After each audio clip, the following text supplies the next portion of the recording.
It was another loss at home for the Nashville Predators, but this time we're going to highlight a few bright moments. We're going to talk about Monday night's NHL debut and how the youngins may be making a case for ice time next season.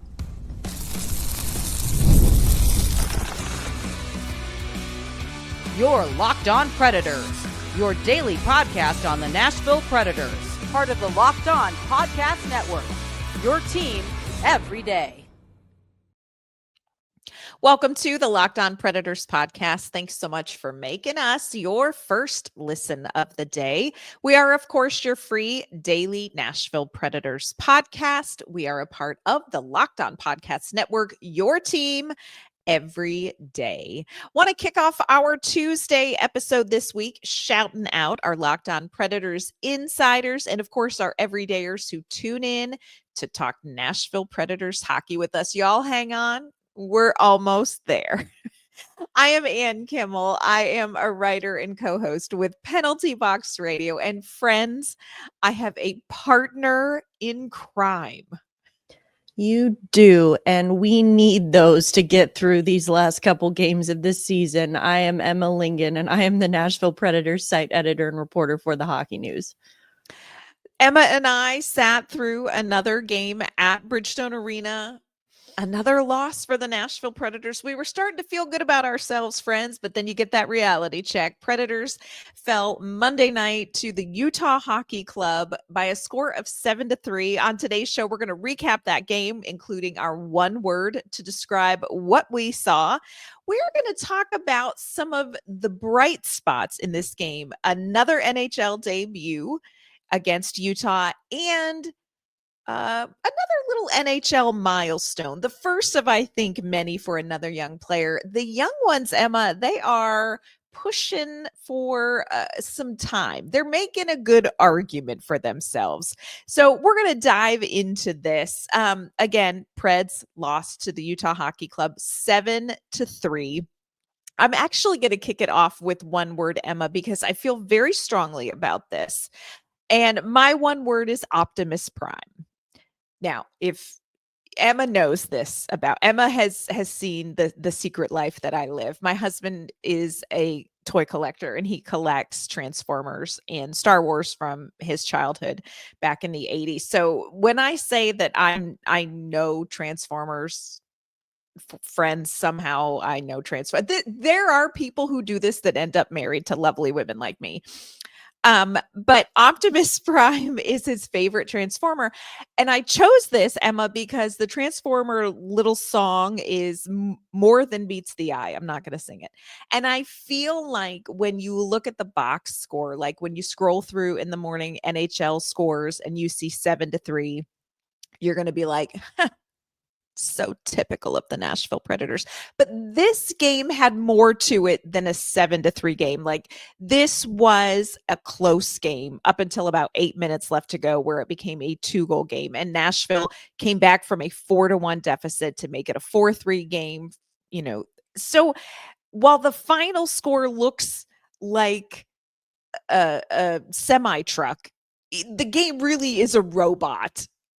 A leader robot. And so, look, a loss is a loss, results-oriented business. But I don't think that this was as catastrophic as a 7-3 final score makes it out to be. So that's why I went with Optimus Prime. That's a good one. I kind of was thinking along those lines. See, I was thinking Sour Patch Kids was going to be my one word because, what's their slogan? It's like sour, sweet, gone. Like first they're sour, then they're sweet, then they're gone.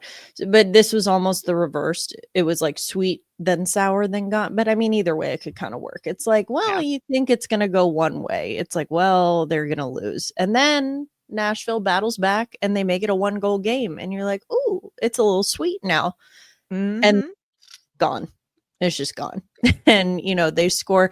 It was really the 5th goal by Utah that I think was, again, do I think that Nashville deserved to win this game over Utah? No. But I do think that it was not a like you said, it's more than meets the eye. I would look at this as maybe more of a 5-3 loss or Mhm. than a 7-3. But again, you had the empty netter at the end, and then there was, the one that went in, and tough break for Ryan Ufko, and we're going to talk about that in a minute. But one of the goals went in off of his skate. It was just an intended pass that, things happen. Yep. So it is what it is. At this point, I think we're all just like, hey, just one more, just got one more game. Down one to go, baby. It's Yeah. done. It's over.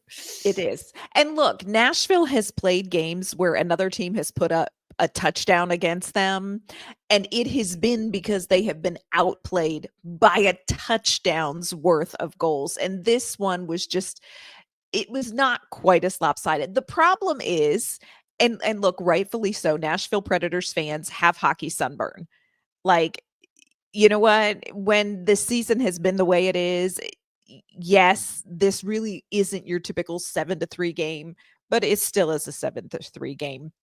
We, of course, ask our insiders for their one word when we recap a game. Jean's one word, freaking exhausting. And I'm like, this season, that is a word to sum up the season.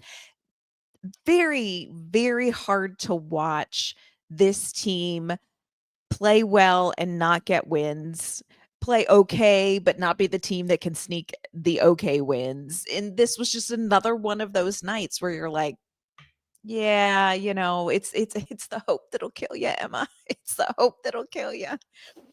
Dustin's one word for tonight is, I love this quote, parting is such sweet sorrows that he won't say goodnight till the morrow. Saros looked so upset after the defense fully collapsed that he just skated away at the end of the game.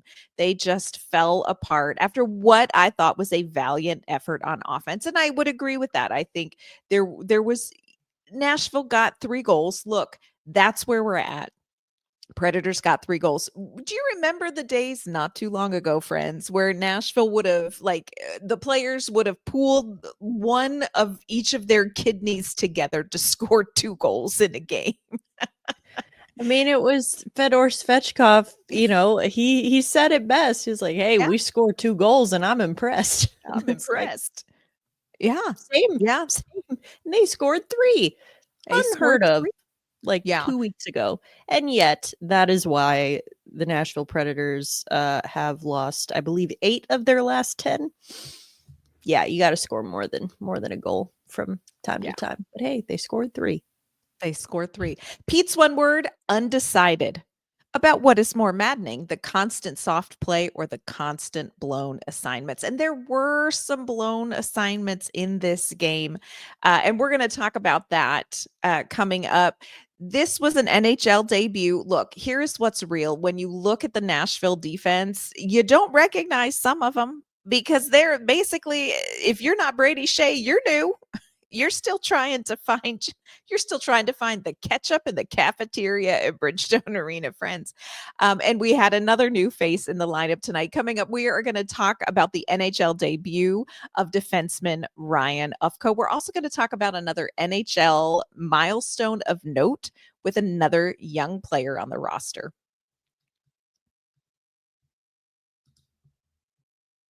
Today's episode is brought to you by our friends at Wonderful Pistachios. If you are looking for a snack that is both delicious and nutritious, you need to crack into a good source of protein with Wonderful Pistachios.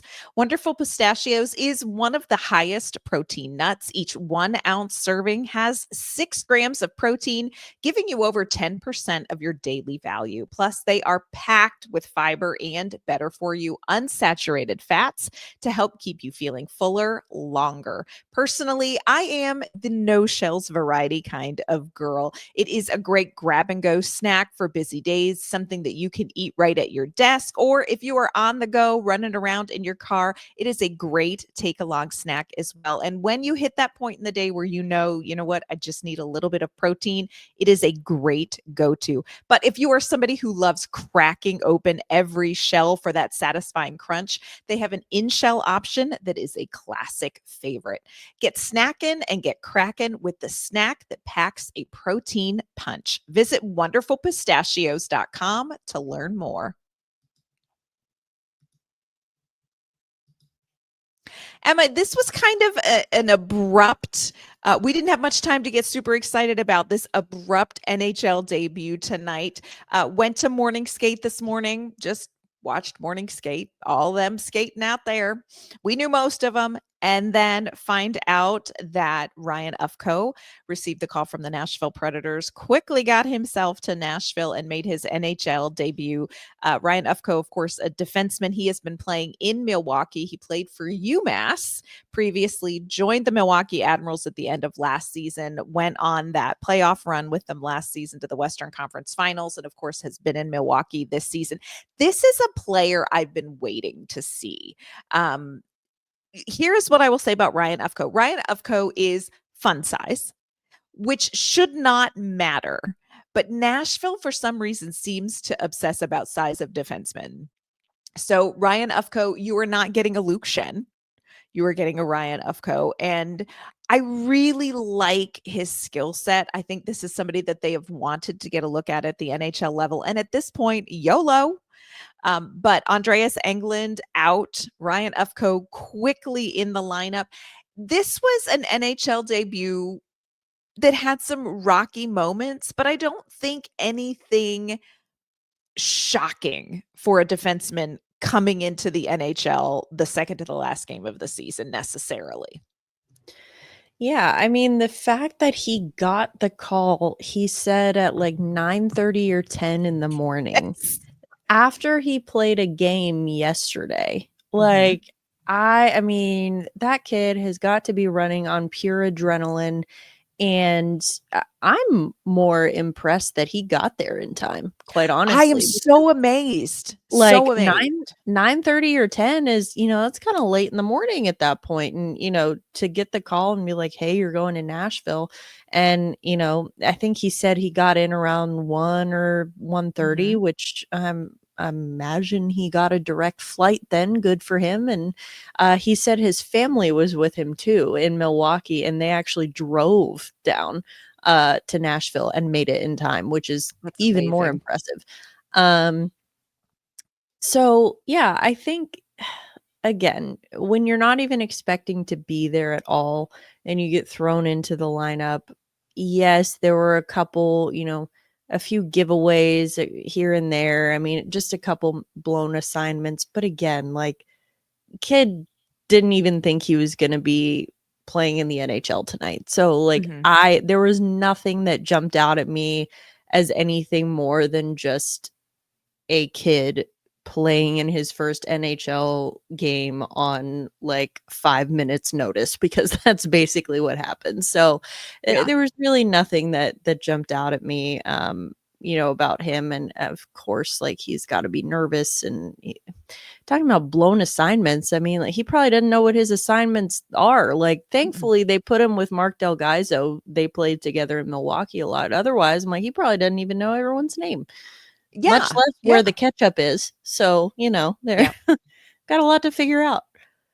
I know. I was so impressed when he was talking with us about like how this all went down for him, because like we said, at morning skate, there was nothing, not a whisper, not a sniff, not a nothing about them needing to recall anybody, going to recall anybody. I love that they did it. Englund was not at skate, but I don't think we really thought anything of it. It's just like, whatever. Yeah. Maybe maintenance or whatever. Right. And, he'll be fine. He'll be fine. At this point, we're like, just come on out. 2 games left, Andreas. First of all, I want to know what is in his go bag. He's got to have a go bag, because for you to get that call at 9:30 and to get down here, kudos. Second of all, shout out to Ryan Ufko, who is such a professional that he even got a nap today on game day. And I was like, listen, there you go. This was a good, like I said, this was a good game for him to get his feet wet. I think he learned, and he talked with us post game. We got a chance to talk to Ufko after the game, and he was like, look, here's what I'm walking away with. This game is fast. And I think you saw that. Like there is, we've talked about this, there is a leap from AHL to NHL. I think that was very noticeable to Ufco. I think the other thing that we saw with him is that in the AHL, you tend to be able to hold on to the puck a little bit longer. Especially defensemen clearing the puck out of the D zone. And in the NHL, there is no space. There is no time. And I think that was something that he was like, okay, that is going to be an adjustment. It was a tough game defensively for the Nashville Predators. And let's be clear, he was not the only guy that had trouble getting the puck out of the D zone at times. But I think this is a good first game for him. I think you get him this NHL debut. Whether we'll see him again Wednesday night or not, we don't know yet. We don't have an update on Andreas Englund, so that remains to be seen. But get that sucker under your belt, get a taste of that. And then this is a kid who is going to be back in Milwaukee, and this is somebody who they expect is going to be a big part of them making this postseason push in Milwaukee. So, you know what? Love it. Love it. Why not? Why not? Sure. Interesting little tidbit for those of you who like interesting tidbits. He wore number 85. First player in Nashville Predators history to ever wear number 85. To which I say, I know that may not be your number, Ryan Ufko, but it could be now. It You is could be now. the only. I mean, Ryan don't change that. Ochocinco. I like it. Go for it. There I it think it's is. cool. It's perfect. Yeah. I mean, that'd be a so great I actually, nickname, too. Just FYI. I right? think that'd be a great Yeah. nickname instead No, of Uffy. also he walked in and I mean, no disrespect when I say this, but Anne, you and I looked at each other and we We had said, a moment. he's 12. He's 12. 12 years old. Like, if, If a day. if a day, if that, Yeah. he's 12. Like, he looks so young, like when you just see him face to face. But then to see that, like, yeah, this little boy was out there playing in his first NHL game, and it was, it was kind of again, it does kind of remind you that, like, hey, this is a huge step for him. Of course, there are going to be nerves. Of course, there's, going to make mistakes. There's going to be turnovers. There's going to be unfortunate bounces. But, I think a lot of what they're watching for in situations like this is more about like how he handles it mentally. And it seems like he handled it all like a pro. He was complete. I mean, even talking to us, talking to the media, like very, just very articulate, well-spoken, and it didn't seem too big for him. I was going to say that too. I was so impressed with the way that he embraced the moment and the way that moment came. A lot of times players know a day ahead of time. They have a minute to meet the team, and he is kind of thrust into this situation where he woke up this morning thinking one thing. He finished the night playing his first NHL game. But like you said, even in addressing the media, this is somebody who knew how to handle this. So I was so excited to see him. I know a lot of people are like, oh, I'm not so sure. Just trust me. Just give Ryan Ufko some time. I'm telling you, there's something there. There's something there. And I really liked it. Coming up, we are going to talk about another milestone for another young player that occurred in the loss to Utah. One that I think is going to be the first of many. We'll tell you what that is coming up. Today's episode is brought to you by our friends at Upwork. Growing your business requires the right expertise at the right time. With Upwork, you can find specialized freelancers in marketing, development, design, and more. They are experts ready to help you take your business to the next level.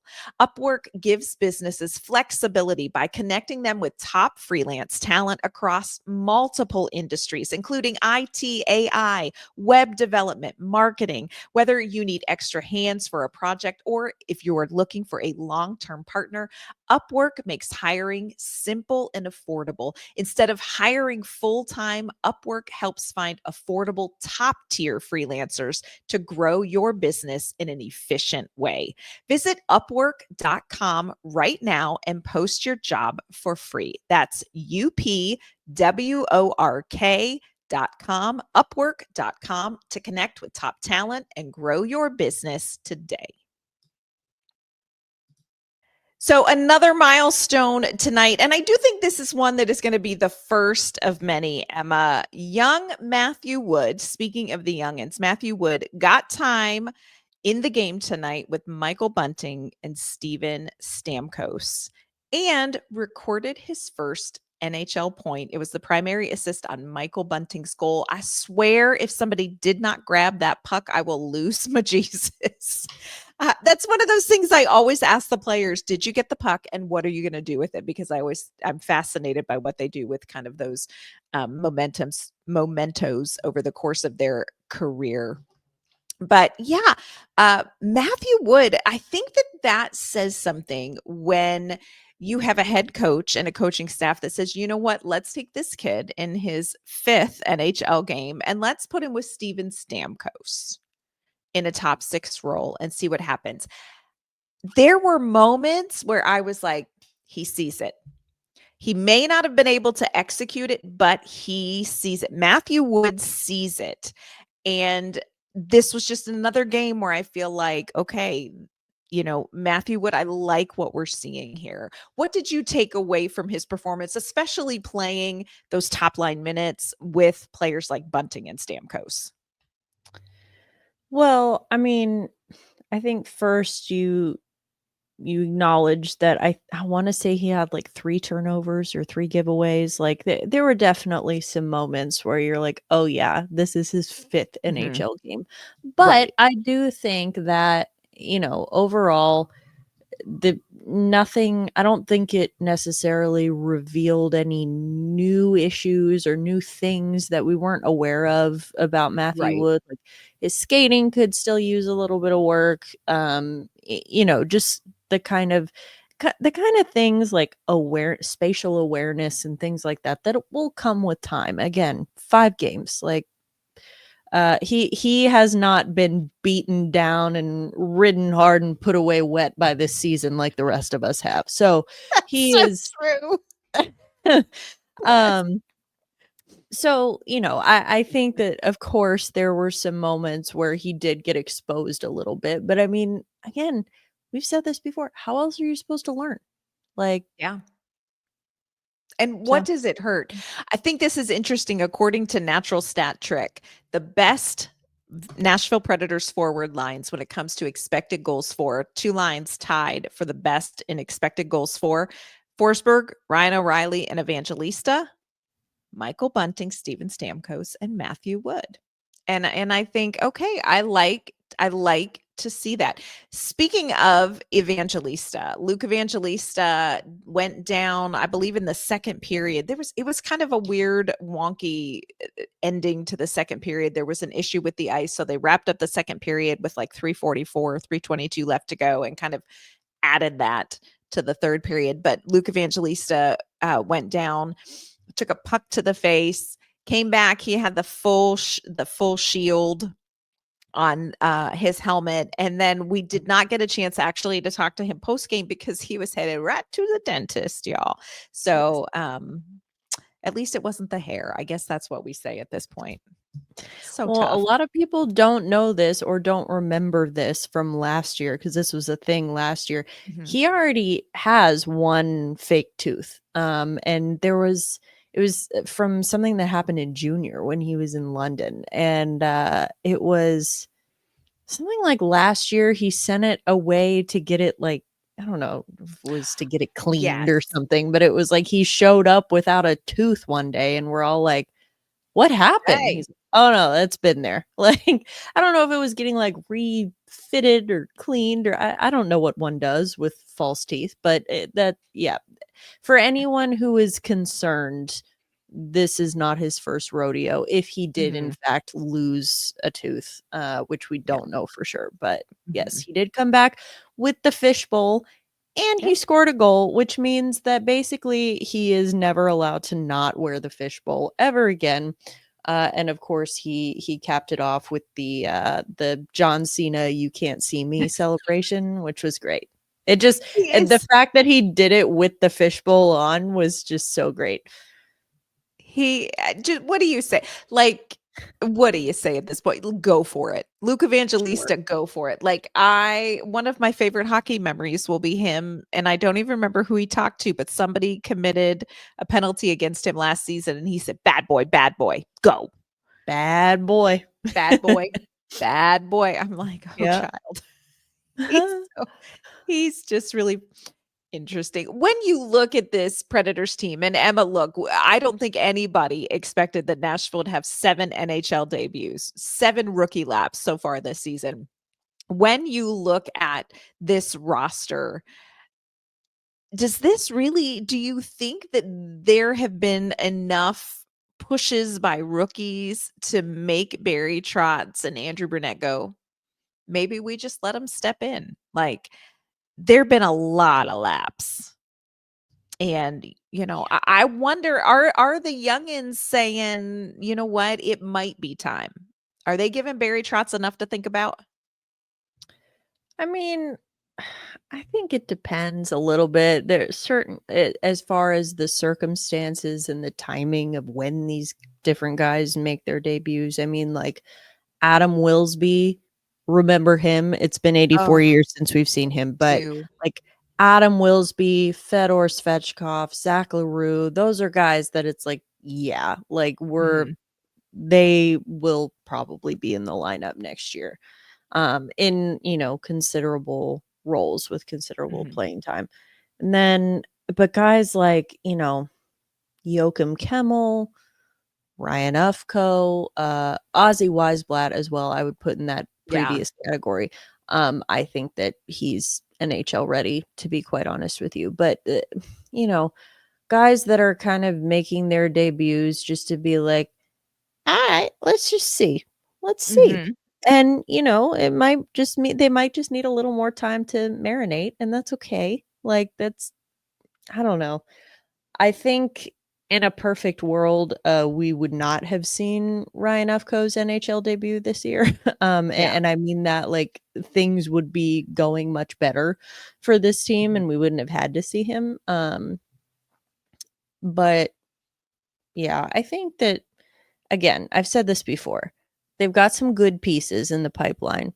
I don't know that they have any like truly elite mhm. pieces Yeah. in Milwaukee right now. Um, you've got guys coming up who could be like Tanner Molendyke, Mhm, uh, but I don't know that there's anyone that I'm like, yes, this is a guy that you build a team around. mhm. Yeah. And I think it's hard to see, especially like you look at this Ryan Ufko situation tonight or last night, and you look at that, and it's difficult to see long term potential when it is the second to the last game of the season. This team is limping defensively to the finish, and you are tossing him in at the last minute with no practice time. I think it's hard to evaluate that, but I agree with you. I think there are some of those 7 NHL debuts that are going to have a much quicker and clearer pathway into the lineup starting next season, barring some sort of crazy offseason, which could happen. We've seen it. We've seen crazy off seasons followed by really, really crazy seasons. Ask us how we know. Yes. Just Yes. ask us. One other thing I wanted to toss out, this was a loss at home. Emma, I'm going to be honest with you. This bothered me. And let me tell you why this bothered me. You have 2 teams that are out of the postseason hunt.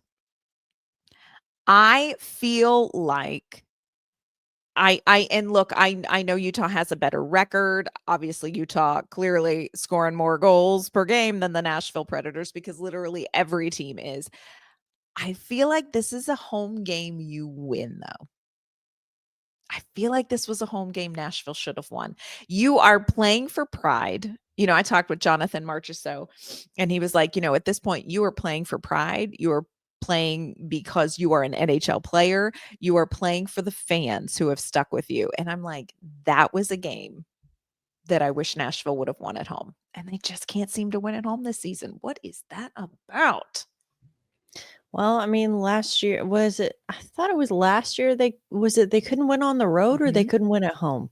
They couldn't win at home last year. They were great on the road. 24-14-3 on the road last season. Yeah. And then now, I mean, now they just can't win anywhere. So now, I mean, let's be honest. Potato. Yeah. Home or They away. win at home if they're playing Winnipeg randomly for whatever reason. If the best team in the NHL comes to town, Nashville's going to be winning at home. But if it's, again, a battle of two non-playoff teams, it's like, You would think the home team would have that extra something. I was a little bit disappointed. Although, again, come back to the final score did not necessarily reflect the game. So, Nashville, look, they've got one more chance, you all. One more chance to win a home game against a playoff team that is not currently playing like a playoff team. On tomorrow's show, we are going to preview the Dallas game. And Dallas headed into the postseason. They will be facing Colorado in the first round. Nashville heading to Turks and Caicos, friends. Not Emma and I, but all the Nashville Predators are headed off to golf or to go to Turks and Caicos. So what to expect from these two teams tomorrow night at Bridgestone Arena? On tomorrow's show, we are going to preview that game. We're going to tell you what we are watching for. We're also going to talk about what the biggest difference may be from the first game of the season to the last game of the season. We're going to wrestle with that question as well. Emma, before we log off on today's episode, will you let everyone know where they can find you and your work? Yes, you can find me on social media at Emma_Lingan, and you can find my work at the Hockey News. You can find me on social media at AnnK_Mama on Ice. You can find my work with Penalty Box Radio as well. Friends, that is going to do it for this episode of the Locked On Predators podcast. Thanks so much for making us your first listen of the day. We are going to be back tomorrow with an all new episode. We will see you then.